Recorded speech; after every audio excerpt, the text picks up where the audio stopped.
But yeah, guys, this is Storm Painter Production, reporting to you live post snowstorm.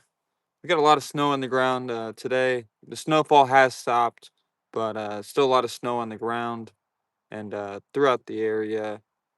Make sure you guys like this video, subscribe to the channel, so you can stay updated with all the latest content we're posting. New merch dropping on stormpainter.com.